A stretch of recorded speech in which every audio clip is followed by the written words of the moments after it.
How you doing? Welcome to the show. This is the Otherppl show. How are you? I'm Brad Listi. I'm in Los Angeles. And I am so pleased to have Mike DeCapite as my guest today. He has a new novel out on Soft Skull Press. It is called Jacket Weather, and it is superb. Mike DeCapite is also the author of a novel called Through the Windshield, a chapbook called Creamsicle Blue, and a short prose collection called Radiant Fog. These under the banner of Sparkle Street Books. He's originally from Cleveland. He has lived in London and San Francisco, but has spent most of his time in New York City. And I absolutely loved Jacket Weather. In the truest sense of the term, it's a book that elicits that kind of affection. I've seen it online from other people who have read it. If you love New York City, then I think you're going to love this book. If you love food, Italian food in particular, the food writing in this novel is just excellent. If you love music, like all kinds of music, punk rock, Cuban, jazz, the Velvet Underground, the sounds of New York. New York of a certain era. This book captures all of that beautifully. And perhaps most of all, if you are in any way a romantic. And I mean this in the best possible sense, not in a cloying way or a sappy way, but a romantic. If you have a little romance in you, then this book is most certainly for you. And what I find so charming about it, and what makes it so original, is that it's about love in middle age. And at the same time, this is not boring love. This is not all the things that I think, we can sometimes associate with middle age. Boring, unfun, normcore, tired, whatever. It's none of that. It's about love with a real sense of stakes. It's about love that is unexpected. Jacket Weather tells the story of two people who weren't necessarily looking for love, but it found them in middle age. These are not two 20-somethings. These are 40 and 50-somethings who have a heightened attention to the stakes that go with falling in love at a certain age. They know that they don't have forever, hence the title Jacket Weather. It's like love in autumn, So what better time to have this conversation with Mike DeCapite, and what better time to read his wonderful novel, Jacket Weather, which is probably the most romantic book I've read this year. It is wise, it is funny, it has razor-sharp writing, dialogue, has a poetic quality, it goes down easy. I just love it. I recommend it if you're in the mood for such things. So, just a few quick reminders before we get started with today's conversation. If you are a book blogger or a book critic or journalist or podcaster, and you would like a review copy of my upcoming novel, Be Brief and Tell Them Everything, just email me at letters@otherppl.com. The book is coming out next May of 2022. Happy to put you on the galley list if you are interested. Also, this podcast is listener supported. Please support the show if you can at patreon.com/otherpplpod. Help to sustain this show so that I can continue to do this work and so the podcast can continue to live. Patreon.com patreon.com/otherpplpod. You can support the show for as little as $1 a month. Throw $3 in the hat, whatever you can do. $5, there are different tiers, different levels of support. As you move up the scale, you can get stuff: a t-shirt, a tote bag, a sticker, a coffee mug, a book club subscription. I will write you a postcard. I will wish you a happy birthday. All that stuff at patreon.com/otherpplpod. This podcast also has its own YouTube channel. Did you know that? The Other People with Brad Listi YouTube channel. Search for it by name over at YouTube, Other PPL. The entire archive of this show, more than 700 episodes and counting, is on YouTube. It's all available, free.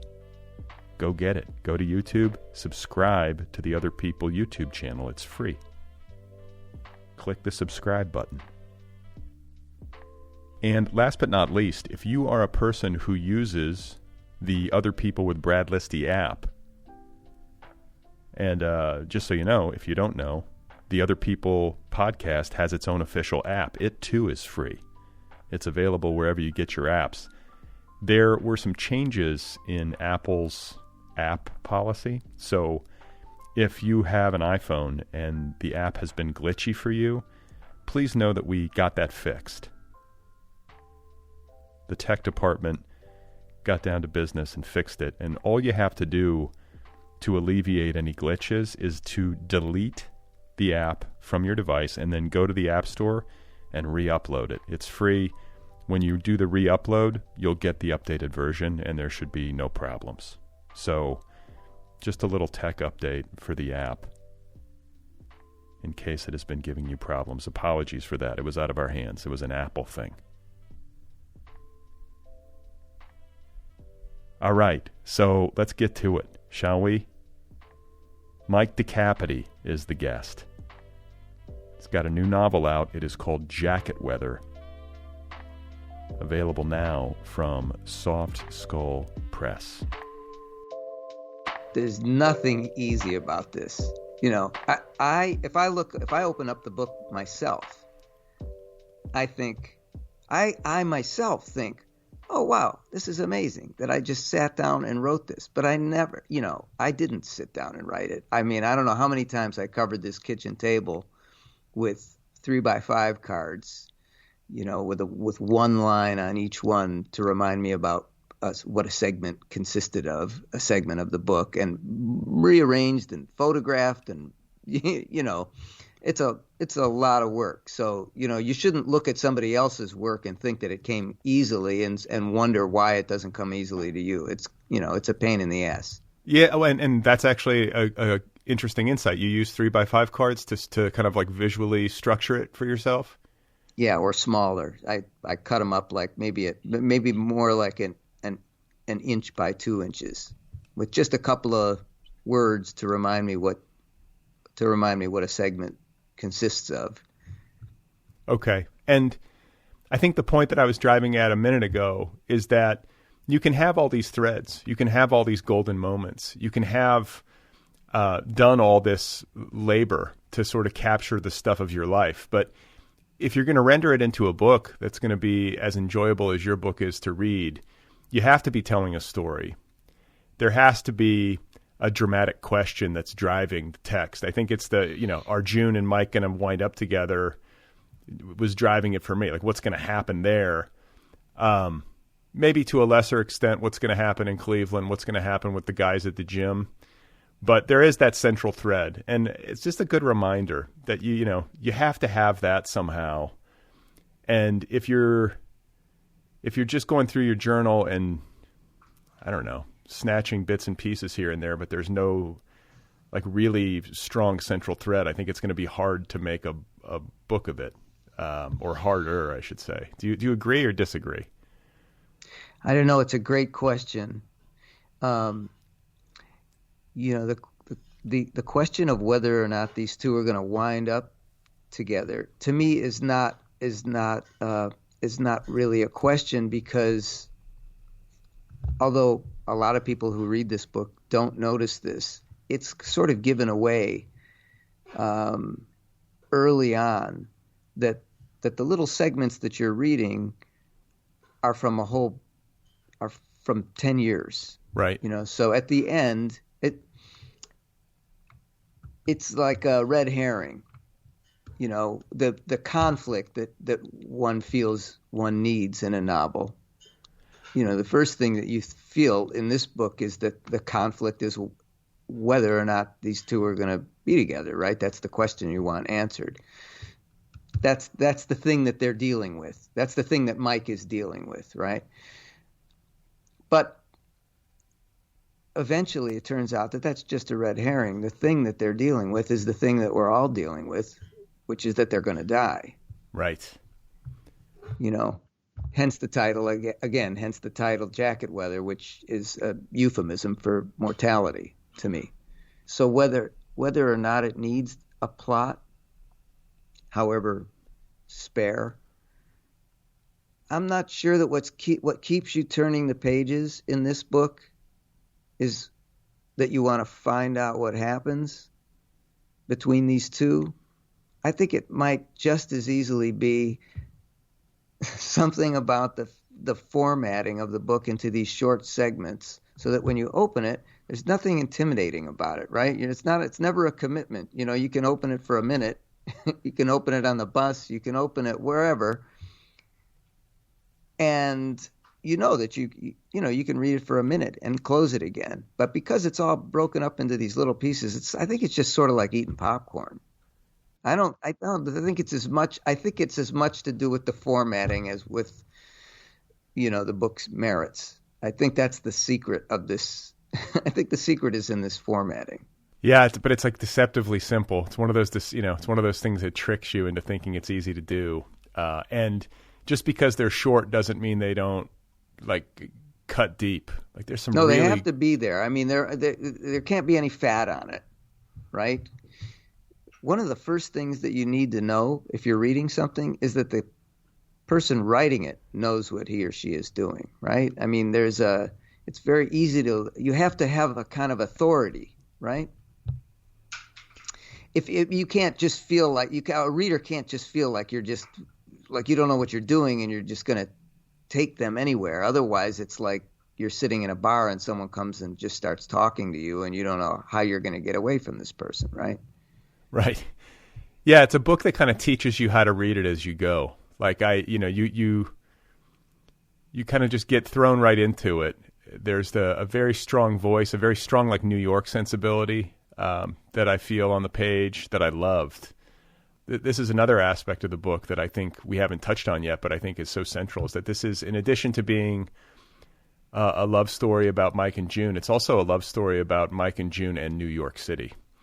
It's a very affectionate portrait of New York, and it's the kind of thing, you listen to a great song or you read a great book about something, like I'm nostalgic for New York now.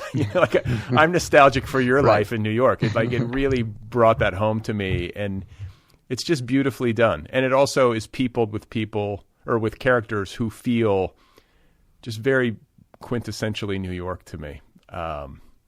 But not in a stock way. You know what I'm saying? Like it just felt super authentic and true to life, and it was fun to read. Well, New York used to be kind of synonymous with authenticity. Things about it have changed, and so it's not all so much like that anymore. But it used to feel like if something happened in New York, it was more real than if it happened anywhere else. For me, anyway, New York was always synonymous with authenticity, and you still find that here. I do. Yeah, I mean, I don't think it's completely gone. I think it's changed. I think there's a great sequence in the book where Mike is sort of bemoaning how he doesn't recognize the skyline anymore. We see these sorts of especially if you live in a place long enough. I had that feeling yesterday because we went out of town for the day, and when we came back through the Lincoln Tunnel, you're up high, so you get a glimpse of the city from the top of this, ridge or palisade or whatever. And again, it was startling to me not to recognize that skyline anymore, because there are these buildings that just look like mistakes, or as I call them in the book, redactions. Right. It's like somebody just put a big black piece of tape on the sky. I would be remiss, too, if I did not talk about how wonderfully you write about food in the book. This is another element, and this is tied to the guys at the Y, Lou and Philly, and there's all this talk about food, Italian food usually, and cooking and how to prepare things. And I'm imagining you like to cook. I do, yeah. But not in any kind of a fancy way, just because I've always cooked, because I figured that that's something that a person should know how to do, right? So I'm not a fancy cook at all. Mike, I got to say, by my measure, you are a fancy cook. If you saw what I cook, you'd be like, you'd feel like, Jose Andres or whatever. Like the food writing, though, and the food elements of the book feel very much of a piece with this notion of Jacket Weather being a love story between Mike and June, a love story between Mike and June in New York City, a love story between Mike and June and life itself. Mike and life itself, yeah. Right. Yeah, it's like a celebration of the best sensual aspects of life, and it is unapologetic in its sentiment. Like, it's a little sentimental, like in the best way, in the way that I think all of us are in our more thoughtful, aware moments when we look around and appreciate our lives and go, oh, it's all going.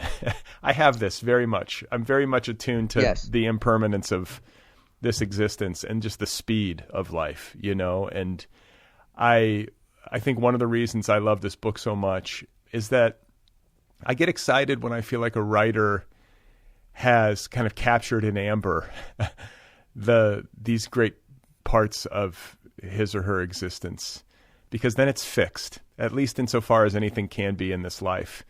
Like you did it, like you got it, like you got it in the amber before it turned into dust and nothingness. You know what I'm saying? I know exactly what you mean, and I feel that not only about my own work, but of course, as we all do, I think I feel that about other people's work. If you read a line where somebody just gets it, or it could be a painting, could be whatever. You feel like, okay, that's a point for us. That's one thing that's a score for us against death. Right. I mean, don't you feel that way too when you write something that you get just right? It's our only weapon. Yeah, I think so. I think that I guess it has something to do with the fact that it's autofiction, and it felt very much like taken from the stuff of your life, like taken from your journal and then rendered into a fiction, but close to the bone. Mm-hmm. Maybe I felt extra emotional about it because it seemed like it had that real feeling, that authentic feeling. Sometimes when I read, and this is something that I think you allude to in the book, at that poetry reading scene where Mike is bemoaning the academic nature of the poet, who's not really risking much, is that I feel like when I read stuff, even if it's beautifully rendered, it feels like a shield to me. It feels like some sort of elaborate artifice that the writer has constructed around himself or herself, as a kind of way of protecting oneself from exposure. And your book does the exact opposite. That's what I look for in art, is that you're tearing down the shields. You're tearing down defenses, and you're just laying it out there. And I don't know, I feel a much greater sense of emotional connection to work like that. I mean, like, it's possible that I'm just expressing my taste, but it spoke to me. And well, that's what I wanted to do. I'm glad you feel that way, because that's what I wanted to do. I even though it's about me, I don't, as I said, I didn't set out to write a book about myself. I just used the materials that I had, right? I want to make a place for you to come. In the same way that when you see a movie, or not when you see a movie, but the kinds of movies that you go back to over and over again, you go back to because there's something in the light or the season in which that movie is set, or the scenes between people. Those are the important things, right? About a movie that allow you to go back and watch it over and over again, right? I want this book to be reread. I want people to be able to think of this as a place they can go. If you read this book during the autumn, right? So maybe next year you'll think about it during the autumn. This will be you'll think back about this is the autumn that I read that book. I don't know, maybe because I find that I tend to think about the same sorts of music, recurrently every year. There are certain records that I listen to in September. There are certain records that I listen to in October, or movies that I want to watch at certain times a year. So I would like this book to find its way into people's rotation, I guess. I'm curious to know about the dialogue in the book, and if the way that you captured it was entirely like hand to page, or if you actually recorded audio, because it is so good. Like, did you have your phone out? Were you like kind of quietly recording people? Because it's just spot on dialogue in a way that felt extra to me. I didn't record any of the guys at the gym. Those are conversations that I wrote down probably shortly after being at the gym, or collapsed a couple of different conversations, those kinds of things. I may have recorded Jane at some point. There's a long conversation with Jane that where Jane and Mike and June are in a car driving through Times Square. I think it's in the August section of the book. That I recorded that. But I didn't record anybody else. Although I've done that extensively before, and I wrote a novel called Through the Windshield about a character named Ed, a person named Ed, and I recorded his stories. And you still have to work at them a little bit, but not in this book so much. So you've said a couple of times that you weren't setting out to write a book about yourself. You were trying to make a place for you. And by you were meaning the reader. I think this is a really important point to underline, especially when it comes to working in an autofiction mode. The work tends to fail when it's too inwardly focused and like navel-gazy. It's easy, I think, to forget sometimes that you're writing for a reader. It could be, at least I'm speaking for myself. Sometimes I can get too mired in my own stuff, and it's like, oh, wait, I'm actually trying to communicate with somebody. That's a really important point to remember. Well, I do a lot of readings. I don't do a lot of them, but I do several a year. And so when you're looking for something to read to an audience, there are only certain kinds of things that really are going to work, right? They have to have they have to sort of be in the present tense if it's going to work in front of an audience. An audience doesn't want to listen to any kind of extrapolation or expository writing, So I tried to keep that at a minimum. There really isn't much inward gazing in this book. Even when Mike is talking about his feelings and kind of how messed up he is in the early part of this book, there's not much psychology in it. I tend to describe things the way they feel to me physically. When he first meets June and he can't sleep and he feels like throwing up. That's the kind of description that there is in the book. He can't eat. He feels like it's like a tab of acid coming on. There's not much psychology in the book. I always try and keep in mind that I never want to forget that there's a reader, because if there's not a reader, I don't have to write the book. Or not that I don't have to write a book, but it would be a different book if I were just writing it for myself, probably. Sure. I kind of want it to be everybody's book. I don't want it to be a book about me. I felt that. I'm thinking too, first of all, I'm thinking about how, engrossed I was and how much I kind of wanted to hang with those characters. You know, it's that kind of book where you're like, oh, I want to be at the Y and like hanging out, like sitting there talking to these. Like, well, then I've succeeded. That's exactly what I wanted. Yeah, they're just great characters, and I wanted to hang with you and June and Jane. Like, just a lot of fun, you know, a lot of fun and a lot of like laughs, and then this love story. I felt very strongly when I met June that there seemed to be barely enough time left for us. So I want to try and capture that feeling. Which makes it even more intense. I mean, that's sort of what makes autumn so intense, right? Is because everything's dying, right? And everything kind of flares up before it dies. So, I was conscious of trying to capture that kind of that extra intensity that you feel, because I suppose every love feels a little different at different times of your life, right? You don't think so much about time as an element or as an enemy when you fall in love at 25. You're not thinking about that, or even when you fall in love at 40. But if you fall in love close to 50, and especially in my case when I just I wasn't looking for this, wasn't expecting it. In fact, I was sort of hoping it would never happen, you know. So that's one of the things that I wanted to capture, and I also wanted to capture the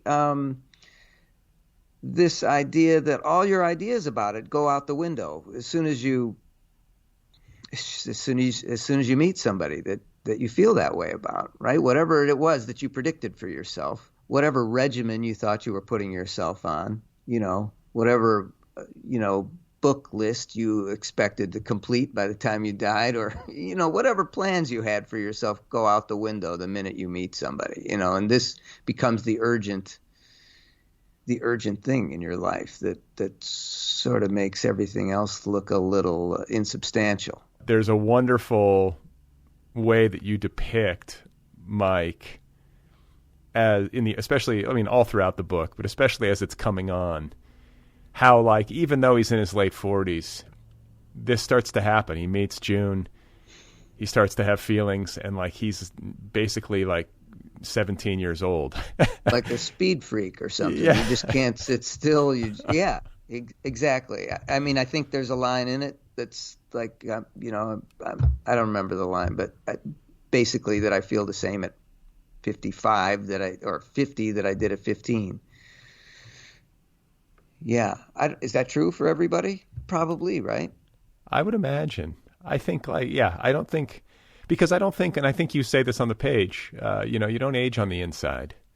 Yes. You know, like our bodies physically age, but I'm 46. I don't feel 46 inside. I probably feel the same that I did when I was 15.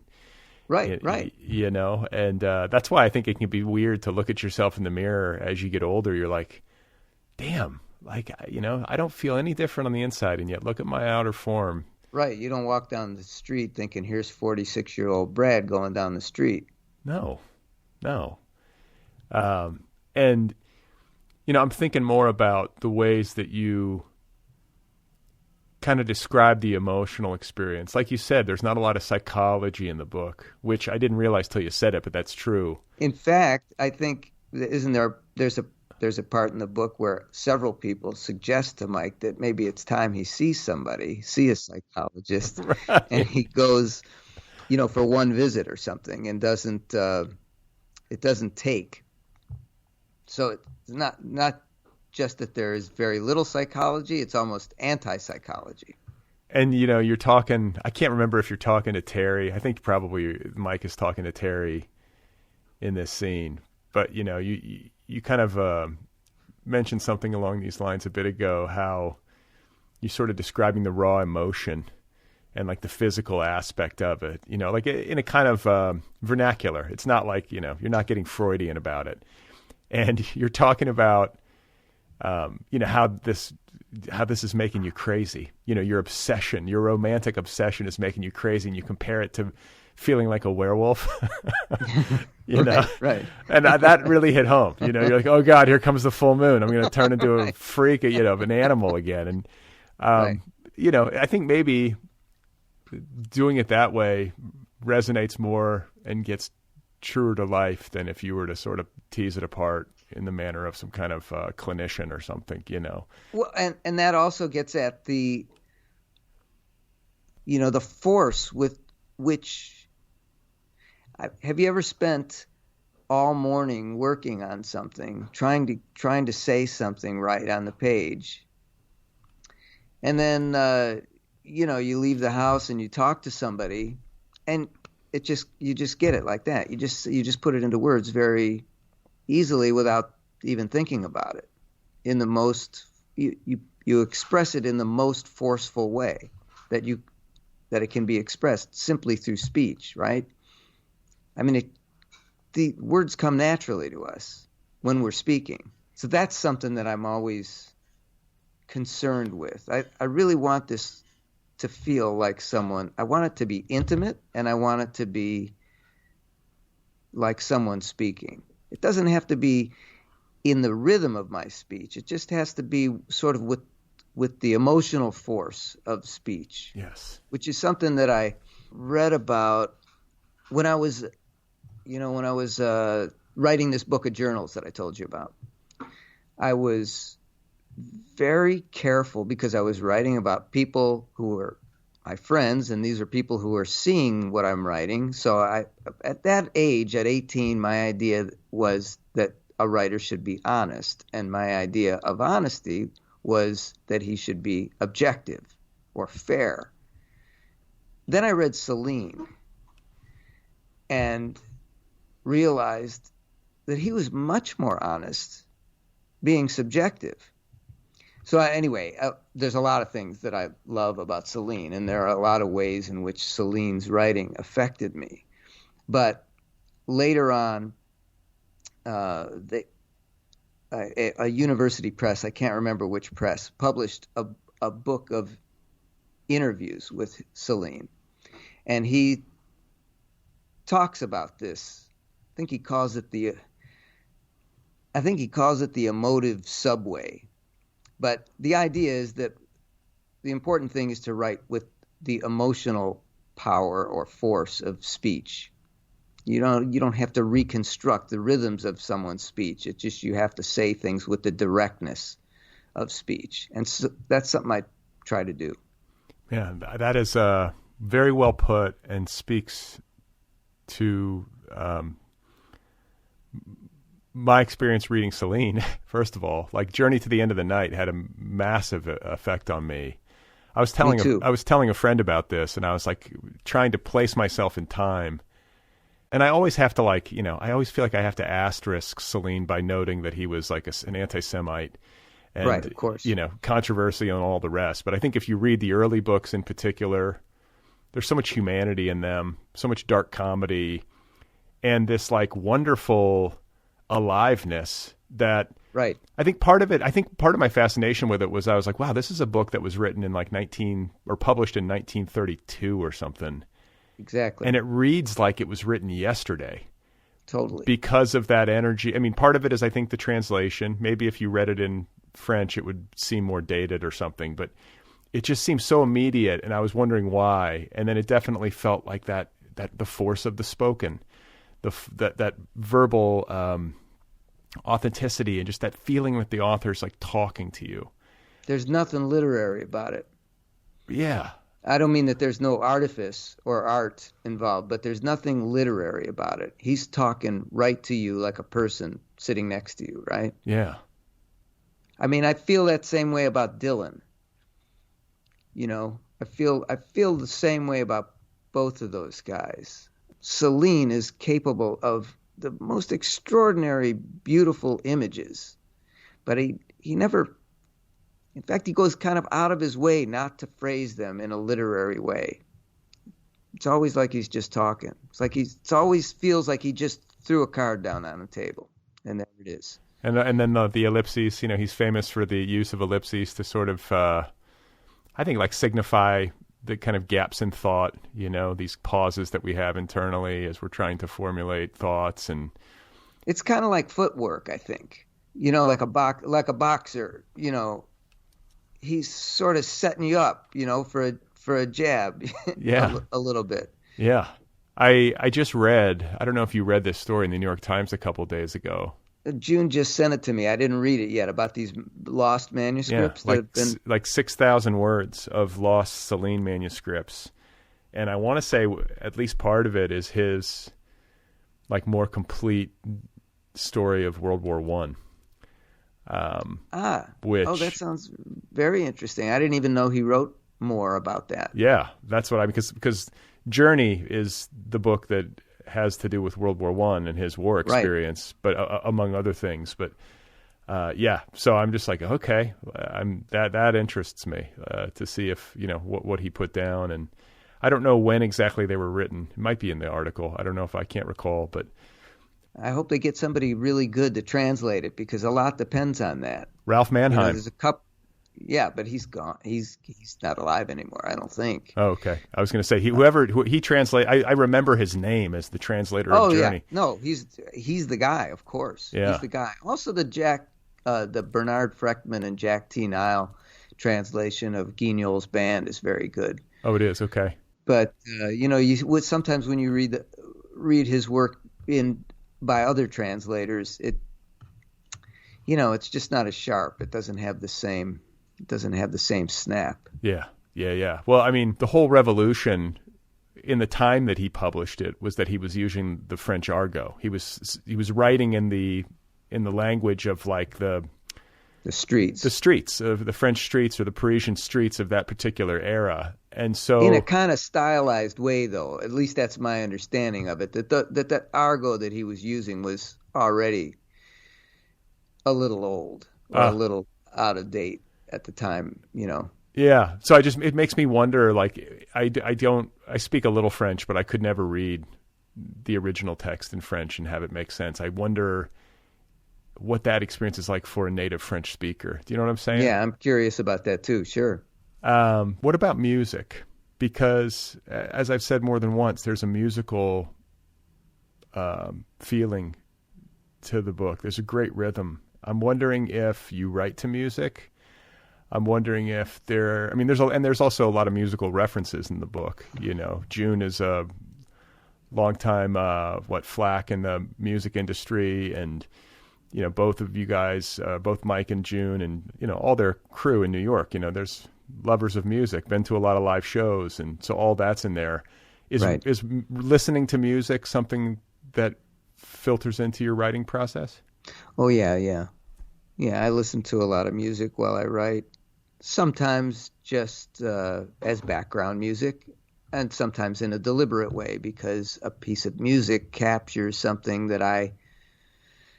something ephemeral, something elusive that I'm chasing. And I feel like if I play that song enough, I was just writing about some of these songs. There's a website called Large Hearted Boy that publishes, that site? Oh, sure. David Gutowski. Am I right? Yeah. Right. So they publish playlists by writers that have to do with their books. And so I made a playlist for Jacket Weather, and then I picked about 20 songs from it.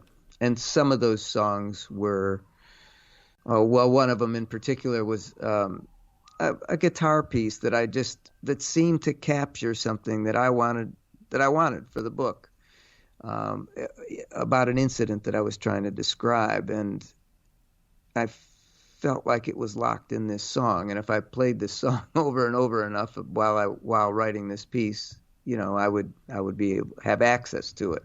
So sometimes I use music in that way, and sometimes I just am listening to it and I suppose there must be something about the aesthetic principles of music that I really love, that that I'm trying to mirror, in a way, not always in a deliberate way, but Yeah, the more musical, the better. You have a good ear. I would say that this is tied to how I felt about the dialogue, how like unusually sharp the dialogue was, and how good it is at capturing dialect. Hmm. Are you a good mimic? I don't know. I don't know if I am. Maybe. I mean, but can you do accents and stuff? Like, can you, Oh no, or I can't. No, impressions? probably not. Probably not. No, I'm not so good at that. June is very good at that, actually. Um, no, but you're right in that I do feel that you can capture someone's essence if you pay close enough attention to what they say and how they say it. And if you get to your journal quickly enough. Right. I used to keep one in the locker in my locker at the gym. I just remembered that. I forgot that. I used to have a notebook in there. So, sometimes I just wrote things down right at the gym. Oh, good. It feels that way. It feels that way. I'm like, damn, how did he get this? It's so real. Realer than real is how I always say it. And another part before I move on from music, because it's a process question, and it's actually a question I should ask more. But because you allude to it in the book, it comes to mind, and that is smoking pot and listening to music and writing, or smoking pot and writing. Is that something you do? It's something I don't do it a lot because I would weigh 240 pounds. Yeah. If I smoke any weed or eat an edible or any of that kind of thing, I just eat until I go to bed. So I would do it probably more if not for that. I find it's very good for editing. And I find that it helps me see the obvious, which is harder for me to see otherwise. Makes things, and it enables me to see anything that's a little specious or anything that's fake or not quite right. It helps me. I feel like it helps me make the writing more real, more authentic, I suppose. That's not exactly the word I want. It's not authentic, but I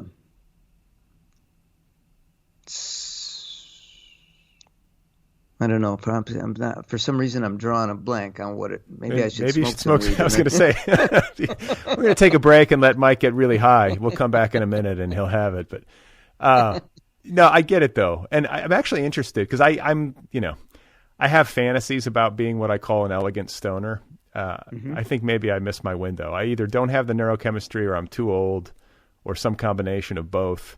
I can do it every once in a while, but if I do it too much, I just, I become inert or something. Like it's not, or I just, like you say, you're just in the kitchen, like eating ice cream or whatever. And right. I think that's everybody's experience though. And it's probably everybody's experience with everything, right? You shouldn't do anything habitually.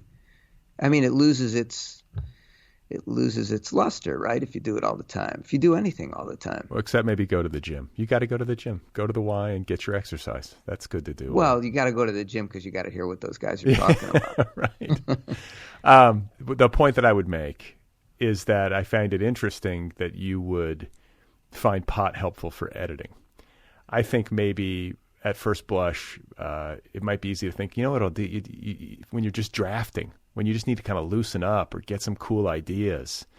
But no, like you do that hard labor sober and you get the manuscript into some form, and then maybe you smoke pot and take a look at it, and it makes it, you're coming at it from a new angle. That actually makes, there's a good logic to that, because especially when you spent that much time with the text, like it can start to, you can develop blind spots or whatever. I can't see it clearly because I'm too close to it and I've been immersed in this thing. So that's when you should smoke some weed, and especially if you're in a jam of some kind. piece that, that you've been working on, and for whatever reason, you don't know what the reason is, but you can't get it right, or it just isn't quite right for some reason. It doesn't have the impact that you want it to have. And that's a time when I find it very helpful to smoke a little weed. The other thing that it does that I'm just realizing now, it sits me there. I'm not trying to get in and get out. I'm not afraid to be there. I don't feel any of the kind of,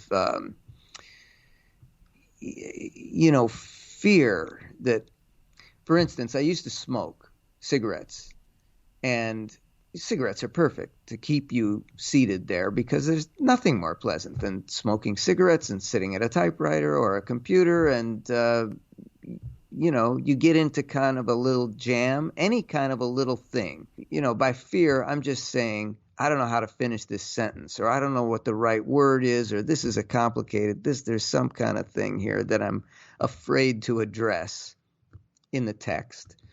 So you light a cigarette, and then you come back at it from another angle. But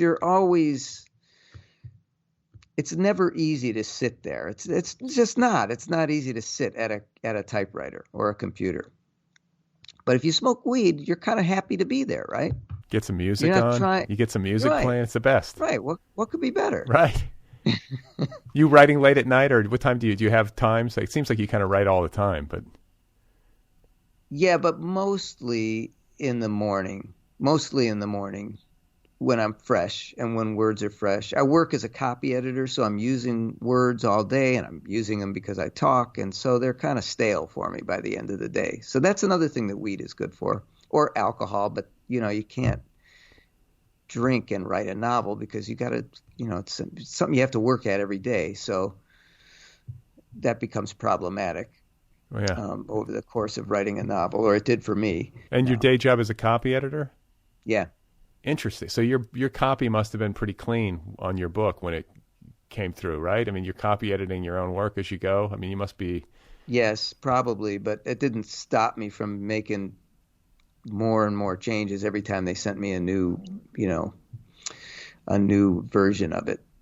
Even after I think the version that they accepted, the publisher, by the time they accepted the book, I was probably on the 5th or 6th or 7th draft, and they go through it and you go back and forth with the editor. But even on the very last draft, like a month before it was going to go to print, I think I sent them 70 pages worth of changes. Wow. 70 pages on which there were changes. I should say that. It's not 70 pages of changes. It's just 70 pages on which I changed at least a word or a comma. It's amazing how it's almost bottomless. At some point, you just got to walk away. I'm going through that right now where I'm just like, fuck, I missed that. I can't believe I missed that. Right. Like, thank God I caught it, Right. I don't know. And then there's also the concern of like, am I changing things that don't need to be changed? Am I noodling with it beyond the point where it should be noodled with? And totally. And eventually you can't even trust your perceptions because you wrote this paragraph to your heart's content. You finally got it right, and now here you are finding fault with it 3 months later. What's to say that that what you decide today is going to stand? I always think there's a story about the painter Bonnard being thrown out of a museum for touching up one of his paintings. That's to me an example of how you're just never finished with anything. You got to let it go. Yeah. And that's one of the big advantages of having something published, because otherwise, how do you move on? You can just tinker around with something forever. So, can I ask you a copy editing question? Sure. Pure curiosity. I'm always wondering, like, how a good copy editor does that work. Like the concentration that it must take. I feel like there must be systems. Like, I'm imagining having a pen and like literally physically tapping each word as I go, reading it aloud. Do you know what I'm saying? Or is this just something that comes naturally to you? Like you can focus in. If I had to copy edit my book or someone else's book, I feel like I would need like a checklist or something to go through of all the different things I'm supposed to be vetting it for. And I don't know. Well, you would make a style sheet, for instance, how you're going to treat numbers in this book, when you're going to spell numbers out and when you're going to style them as numerals. I made a style sheet for jacket weather. Every magazine has its own house style guide, right? Whether they use serial commas or not. There's all kinds of things that you never even think about. Well, one thing that's made copy editing more difficult in the last couple of years is that I'm working remotely, so it's much easier to catch things on a page. But really what you're talking about is proofreading, because, right? I mean, you're talking about copy editing is a little more like rewriting sentences that don't quite work or fixing grammatical mistakes, that kind of thing. Right. Proofing, I don't know how people do that. I'm supposed to be doing that, but it's hard to do it's hard to do it on a screen. Yeah. And the people I know who are really good at it do make a little mark over every word. Okay. That makes sense to me. Just the meticulousness of it and like feeling like you're the last line of defense, like right. The buck stops with you on a piece of text. It's a lot of pressure, Yes. You got to really be confident in your ability to focus. Yes. I want to talk to you about routines. We all have them, maybe especially as we age. I think you kind of develop them as you go through life, like as a bulwark against, I don't know, all the different insanities of life. But especially for a book like this that's drawn from journals, drawn from the stuff of your life as we keep talking about, what I sense is like, well, this is Mike's routine. He goes to work, he goes to the gym, he goes out to meet June for lunch or dinner, or, you know what I'm saying? Like, and they repeat. And I think like one of the worries that I have personally about the book that I'm working on is that I joke, I'm like, I'm so fucking boring. I do the same shit every day. And what I loved about your book is that it made me realize that like it's okay. Like it can be totally captivating to read about somebody's routines in life. We all have them. Like, yeah, the only thing important is how something is written. You can write about anything. I mean, if it's well written, it's worth reading. Otherwise, only people with the most extreme stories would be worth reading. But usually those people are not worth reading because it has to be well written, and if you write well enough, you can write about nothing. You can write about watching the sunlight on the wall. Yeah. It's like these repeating patterns of our lives, and the comfort that I draw from routine, it's almost like met expectations. Like I know what I'm going to do. I have a system that keeps me on a relatively even keel. I kind of think you must get this from going to the gym. Well, it's not for me. It's not all the same. The process is different at the beginning. For instance, I spent a couple of years, right? This is not taken from journals so much as written in pieces.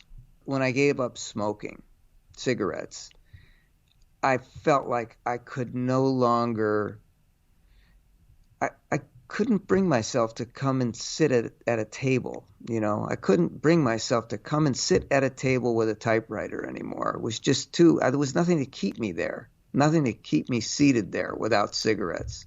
So I said, I'm not going to do that anymore. I'm not going to have any routines. I'm just going to write wherever I am in the street. I'm going to sit down on a standpipe and write a couple of lines if I've seen something or if I remember something. So, and I had a kind of idea that eventually when I had enough of these little pieces, they would all sort of coalesce into a book. And then after doing that for 2 or 3 years, I realized this is never going to coalesce. I mean, I have to take charge of this thing, right? Now I have to have a routine. So what's my routine going to be? How am I going to keep my ass on the couch here, long enough to do this every morning? So I started, in lieu of cigarettes, I started playing computer solitaire, which is really perfect. It's a perfect substitute for cigarettes because it's mindless, takes you just far out of it, just enough out of it that it changes your perception a little when you come back to address that problem that you just had, whatever technical thing you're trying to solve that presented a little problem to you. You play a few hands of computer solitaire, now you come back and you solve it. Right. But it doesn't take you like down a hole, like if you went on Facebook or if you started reading the news or whatever. So it's mindless. So that became my routine. Anyway, after I decided that I have to put this into a draft, like you were just saying about your book, I put all those pieces into some kind of a draft, and after that, I worked on it every morning for however, I get up early and I work for a few hours in the morning before I go to the gym. And often if I've encountered some kind of problem, I solve it on the treadmill or at the gym or as soon as I get away. That's a pretty familiar phenomenon, right? You solve a problem in the shower that you haven't been able to solve on the computer. What about ratio? Like you talk about kind of, writing these little snapshots or whatever you want to call them, from your life and amassing this pile of pages. What was the ratio like from pile to finished product? You know what I'm saying? Like how many words were you working from versus what ended up in the book? That's hard for me to estimate what the total number of words that I might have been working from. But if the book is 50,000 words now, I think it's just under 50,000 words. It probably was up around 80 at some point. Okay. So, one of the early drafts may have been 80 pages, 80,000 words or 70,000 words. I've envisioned this as a novella, so it's already longer than I expected it to be. I thought I was going to write something that was just very slight, 120 pages, something like that. But even as it is, I think it moves by pretty quickly. No, it's a great read. And I like that length, to be honest. Like I often say, like if a book goes much longer than that, it can be great. Like there's no rules, but it better have a great justification. Like it better really need it, because right. I feel like most things, even complicated things, you should be able to say in a couple hundred pages, like 200, 250 pages, I would think. But and this book is largely atmosphere. So, I mean, it's the right length, I think, for that kind of thing. If it were 500 pages of nothing but atmosphere, get me the hell out of New York. I've had enough. Right. No more Italian food. I want to ask you about the publication story for this book.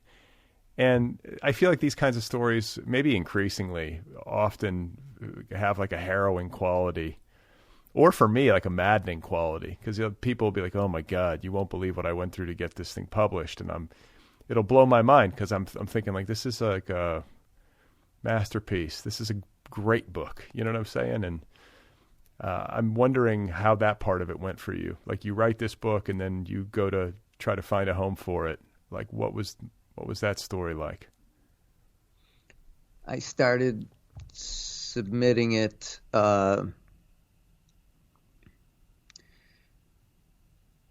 Boy, it's hard to remember now whether I was submitting it I might have been submitting it for a year, 6 months. Let's say 6 months. Anyway, by the time I sent it to Soft Skull, well, let me tell you this. I asked Chris Kraus for if she could suggest somebody. I asked her first if she wanted to read it. I had heard that she had read some of my other work and liked it. So I asked her if she'd be willing to read this. Do you know her? No, but we have a friend in common who had recommended my work to her. And so she read the book and liked it very much and wrote me a nice note about it and suggested 5 editors, which was good because I don't even want to fool around with agents. my experience with agents is I've never been able to get an agent, and my experience with them is that they're more conservative even than editors because they're guessing twice. They're guessing for themselves whether they're going to be able to sell something, and they're guessing what an editor might want. I think it's easier just to go to an editor if you can get aligned to one. Anyway, Chris recommended Yuka Igarashi at Soft Skull, and maybe 4 or 5 others. And Yuka wrote me back right away that she had received it and she was going to get right to it. That was, that was August of 2019. And then I didn't hear from her. Maybe I wrote to her in early October then. Didn't hear anything back. And so then I just thought it was a dead issue. And then she wrote to me at the end of, just before Thanksgiving of that year, 2019, and said that she felt like she was the target audience for this book, and that she had read it immediately in August, and that she'd been thinking for 4 months about whether or not they were going to be able to publish it. And in order to try and help her make that decision, she wanted to talk to me. So, you think if you get an email from an editor who says that she is the target audience for the book, you would feel like, okay, I'm in, right? So this is how difficult it is to get something published. It still feels kind of like a miracle to me. Anyway, she wanted to talk about it to see whether or not, probably to see if I was difficult to, probably to gauge what it might be like to work with me, since she was going to have to go to bat for this book to the people that she answered to. And so we had a whole conversation about it. In talking to her, I realized immediately that she's the perfect person for this book, and I still feel that way. Why? I really don't. Because she liked the book for exactly what it was, and she wasn't going to try and make it into something else. She wasn't going to ask me to graft a plot onto the book or make it into anything that it wasn't. She liked the book for what it was. As a matter of fact, when I talked to her, I was on my way. That afternoon, I had arranged to take Jane, one of the characters in the book, to Costco after work. And I talked to Yuka so long in the front seat of my car that finally I had to go get Jane. So I turned the car on, and Yuka said, "Are you driving somewhere now?" I said, "Well, I got to go take Jane to Costco." And she said, "Oh, I love Jane." Right? Yeah, Jane's great. That's hilarious. Anyway, and even then it was, so that was November of 2019. And even then it wasn't until President's Day of 2020 that I heard from her again that they were going to be able to do it. So it may seem inevitable, but it never felt that way to me. And I don't believe that the book would have been published without her. I don't think, it's hard for me to imagine that someone else would have felt the way about it and kind of protected it. She also, in talking to me, she also wanted me to know that this book was going to kind of go through a machine. There's yourself. There's a sort of publicity machine, and there's a way that they want to talk about the book, right, in order to get people's attention that may not be exactly how you feel about the book. And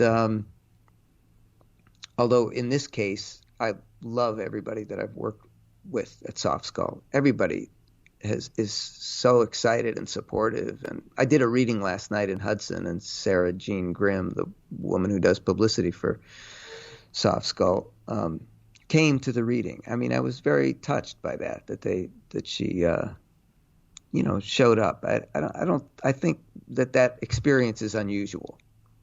Yeah. Well, I mean, I think it also, what I would say is that this is a book that elicits, for those people to whom it speaks, it elicits love, like affection, because it's full of so much love and affection, So it's got good vibes, this book. Yeah. And I think that when it resonates for somebody, it's an easy book to cheer for. I think that's part of it. And it's just a good book, You get excited about a good book. You want to go see the guy read from it and help it along. It's got to be fun if you're working in publishing, like not every book is going to be a book that really sings for you. It's just, like it's math, but probably this one did, especially people living in New York, I imagine that has an added impact. If you've lived in New York, then this book is probably going to seem even more familiar to you. Mm-hmm. And, I want to underline just how difficult it is to get a book published. My sense of things, and I could be wrong, but my sense of things is that it's gotten harder, especially for writers of literary fiction, maybe to a little bit lesser extent literary nonfiction. But, everything you were saying about the uncertainty, the length of time you're waiting, like what I was going to say is, because the word that comes to mind is timing, like luck, Sure. Right person, right time. What I was thinking is that you submitted it to Yuka in August and, you're sitting around going, oh shit, it's Thanksgiving and I haven't heard from her. I'm doomed. And then what I was thinking you were going to tell me is that, like, actually she read it on a beautiful fall day, and it was actually serendipity that she waited, but that's actually not exactly how the story played. But I just think for people listening, many people out there who are listening to this show are working on a book or have a manuscript in the drawer or have published books. And,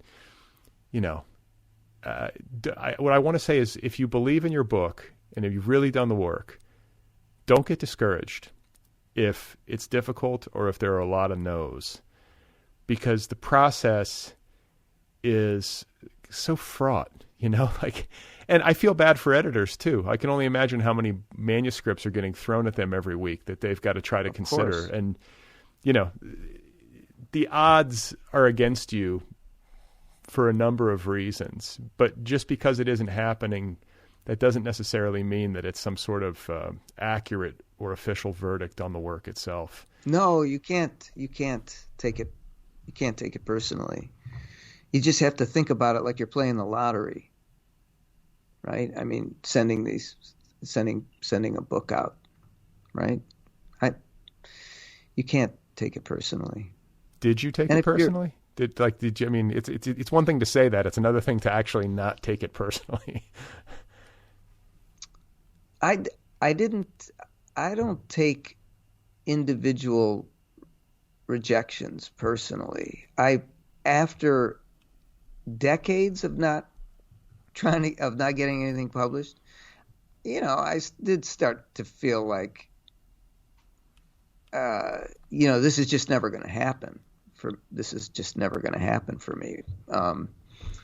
And if it hadn't happened with Jacket Weather, I probably wouldn't have written another book, because this would have been maybe my third novel that I hadn't been able to get published, plus other things that I haven't been able to get published. I have a long history of not getting published. So a long and decorated history of not getting published. In fact, my father was a novelist, published 2 beautiful, exquisite novels at the beginning of the 60s, maybe 59 and 60 or 60 and 61. I can't remember.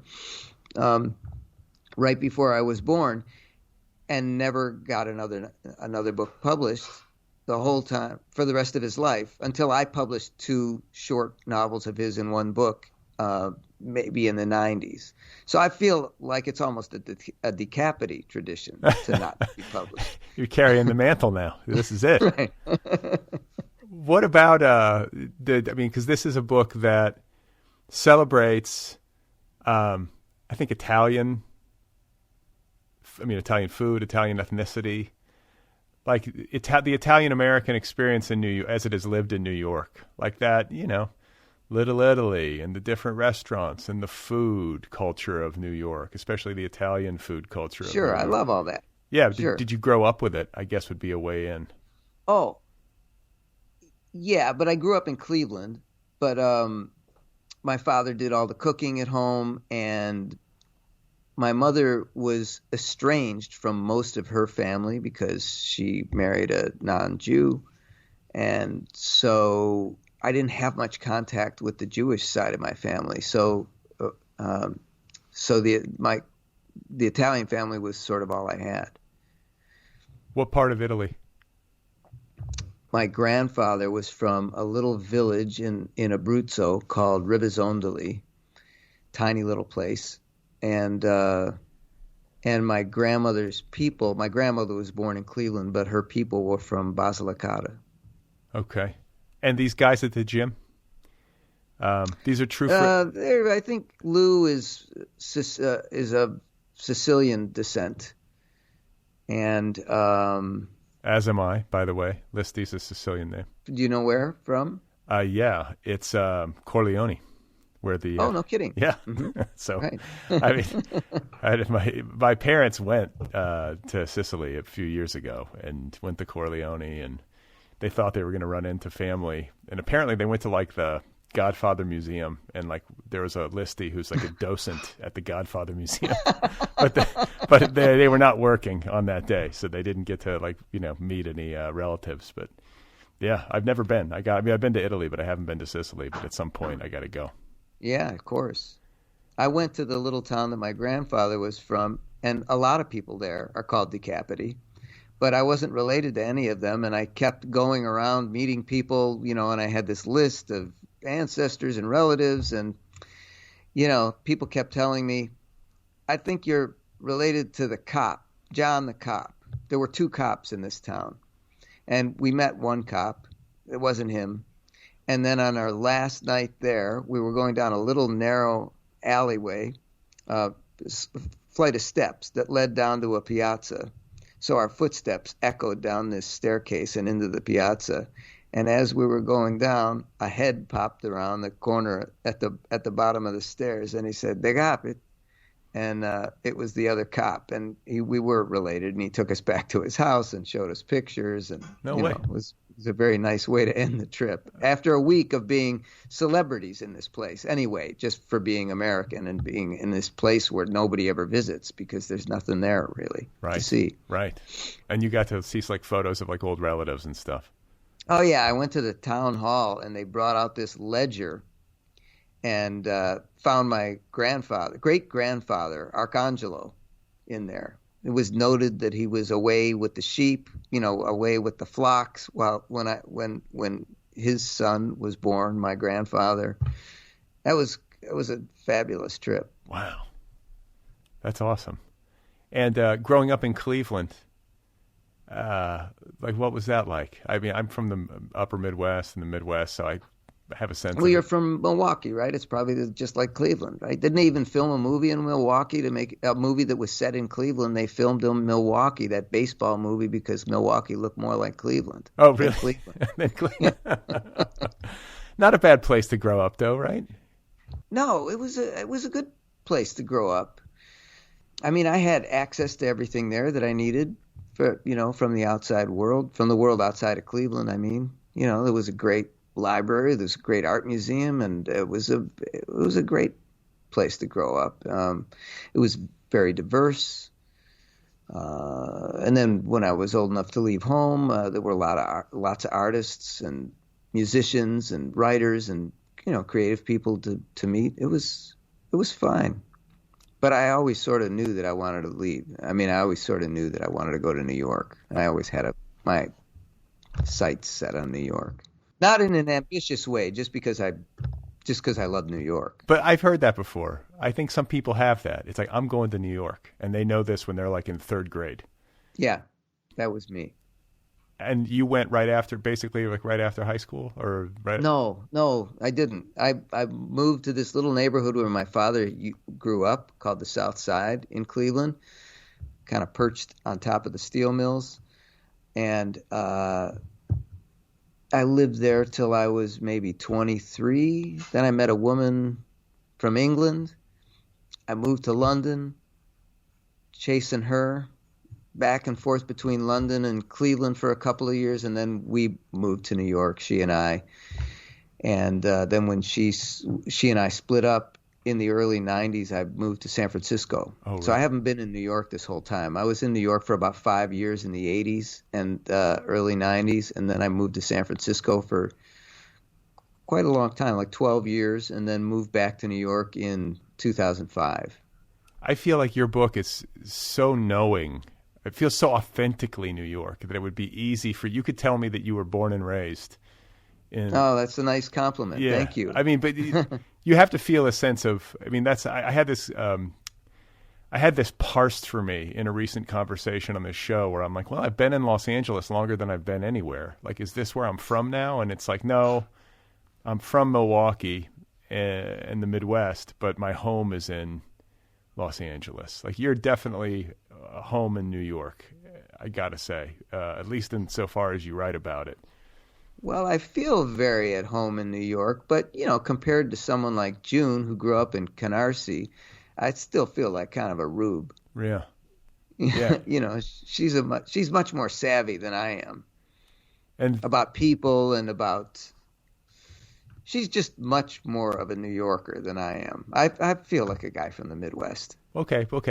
But fair enough. But I think maybe that's the thing. Like, your New York cred is boosted by the fact that you're with June, who, she's providing like exactly. kind of daily right. lessons in how to do it.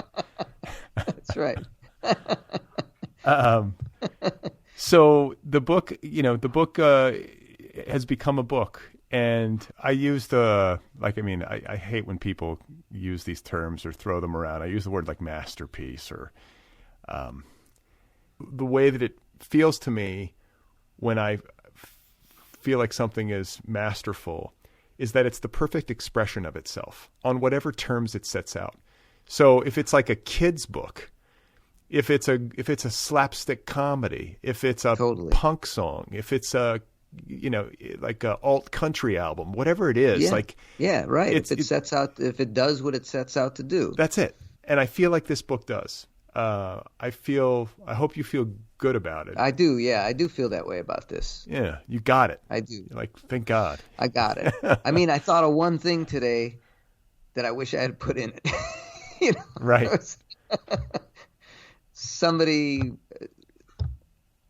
Somebody mentioned the band Hot Tuna to me, and I remember June telling me that that when she was a teenager, she had the name Hot Tuna sequined on the ass of her favorite jeans, like on the back pocket, and her father saw that and cut them up and threw them away, and I thought, damn it, why didn't I put that in the book? Right. I think with all these years of thinking about it every morning, how would something like that get by? But, apart from that, I'm very happy with the book. Yeah. And June in real life is somebody that you knew in your younger years, like that first stint in New York, and then you guys cross paths again later. So that's true to life as well, the way that it is in the book.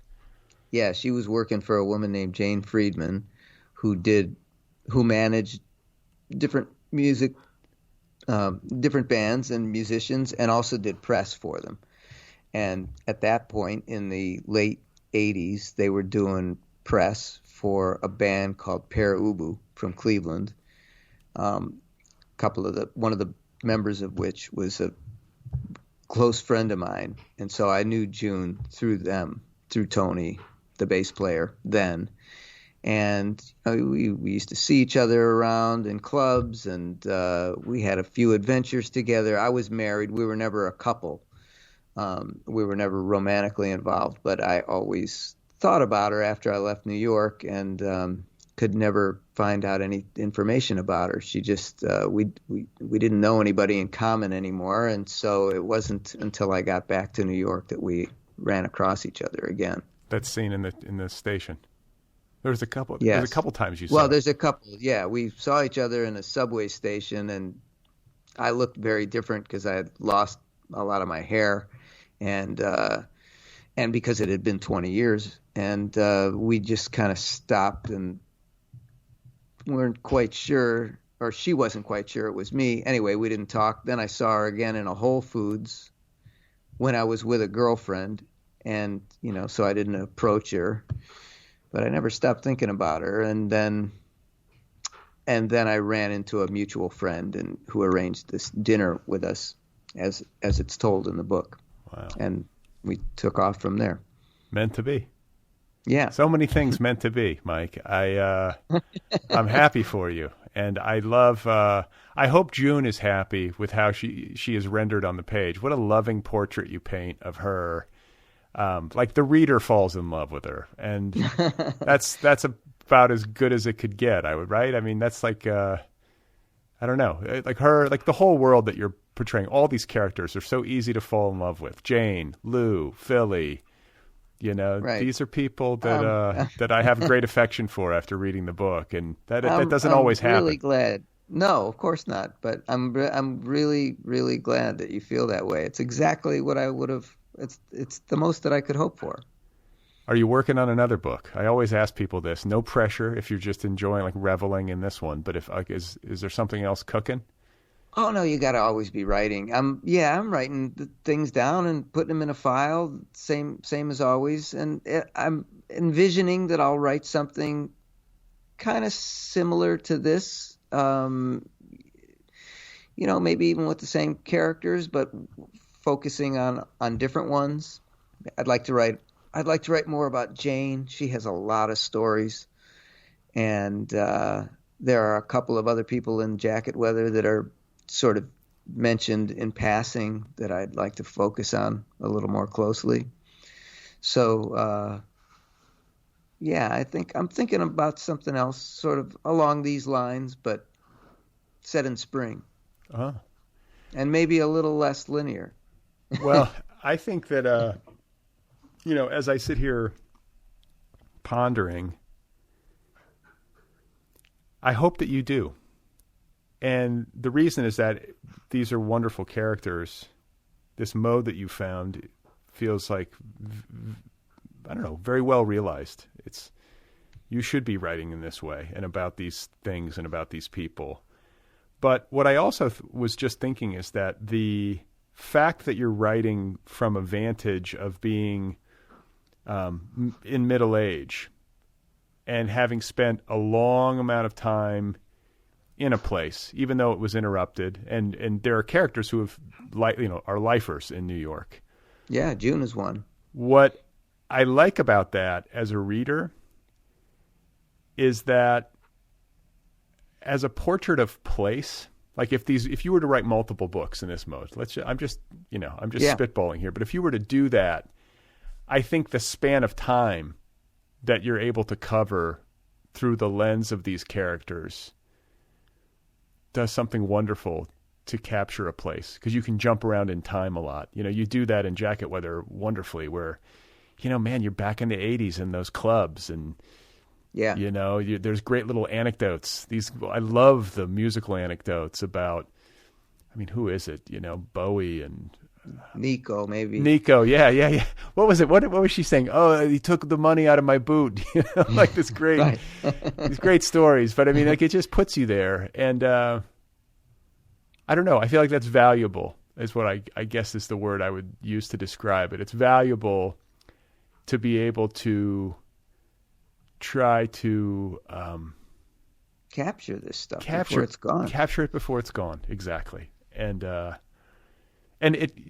It's that, it's not enough to just live there, but it's also they're good people. They're good lenses, These are good lenses through which to see New York. Like if I'm going to see New York through somebody's eyes, you could do a lot worse than seeing it through like June and Jane's eyes, or you know what I'm saying? Like people who've been there and have lived the lives that they've led and seen the New York that they've seen, Right, and who talking to some of these people is, you're tapping into a vein of living history. Right.